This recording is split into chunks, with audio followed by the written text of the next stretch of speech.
So today we are going to be using what we find in nature to make mosaics. Now, what's a mosaic exactly? Mosaics are patterns or pictures made of something like small pieces of glass or stone.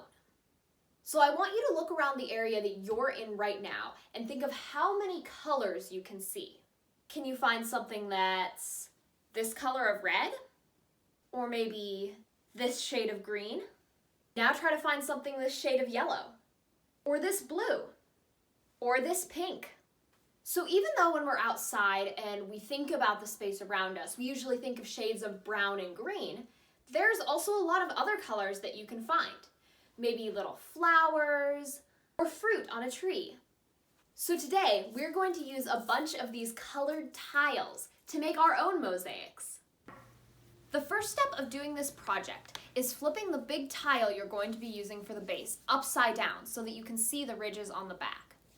Then, take a paintbrush, dip it in your glue.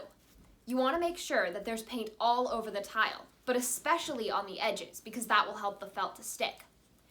The second step is to attach your felt to the back of the big tile. You want to make sure that the corners of the felt line up with the corners of the tile. Once your felt is on, then you can flip it over. That makes it nice and soft so it won't scratch the furniture when you bring it home. Use your paintbrushes to paint glue on the front side of your tile. You want to work in small sections if you can, but it might be easier to cover the entire surface. Once you've done that, you can start laying on your colored tiles.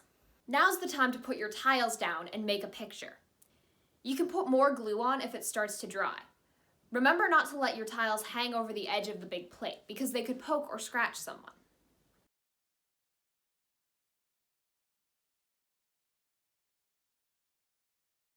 So what did you make? Did you draw inspiration from something in nature? When we put these little colored pieces together, we end up with a bigger picture that looks super cool. And if you and your friends want to do this activity together and put all of your tiles together, I bet you could make a pretty cool big picture with all your tiles. I hope you tried something new today and I hope you enjoyed this activity. Bye!